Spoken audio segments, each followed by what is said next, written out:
দোহার sub registry office দলিল লেখক সমিতি নির্বাচন ২০২৬ অনুষ্ঠিত হয়েছে। শনিবার ২ মে সকাল থেকে উৎসাহ উদ্দীপনার মধ্যে দিয়ে ভোট গ্রহণ শুরু হয়ে বিকেল ৪টা বাজে ভোট গ্রহণ শেষ হয়।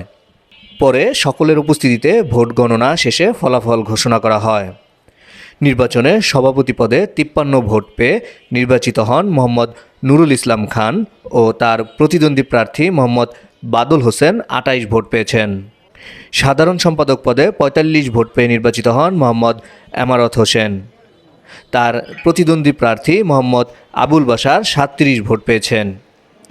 বিনা প্রতিদ্বন্দ্বিতায় সহসভাপতি পদে মোহাম্মদ জানে আলম, সহসাধারণ সম্পাদক পদে মোহাম্মদ মিজানুর রহমান, সাংগঠনিক সম্পাদক পদে মাহবুবুর রহমান শিকদার ও কোষাধ্যক্ষ পদে নুরুল ইসলাম হুমায়ুন নির্বাচিত হয়েছেন। নির্বাচনে দায়িত্ব পালন করেন মোহাম্মদ ইব্রাহিম। আসলে প্রতিশ্রুতি বাস্তবায়ন করা খুব কঠিন জিনিস। সেখানে আমাদের যে সমস্যাগুলো আছে আইডেন্টিফাই করা, কয়েকটা জিনিস যদি আমরা করি সেখানে আমাদের এখানে সলভ হয়ে যাবে।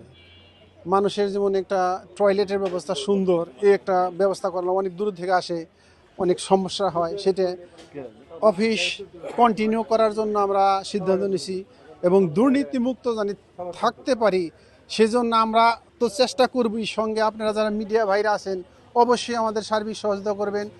সার্বিকভাবে কাজ করতে চাই এবং দলিল লেখকরা যেন সকলে সমানভাবে মূল্যায়িত হয় সেই স্বার্থে, বা জনগণ যেন কারো দ্বারা প্রতারিত না হয় সেই স্বার্থে আমরা কাজ করতে চাই।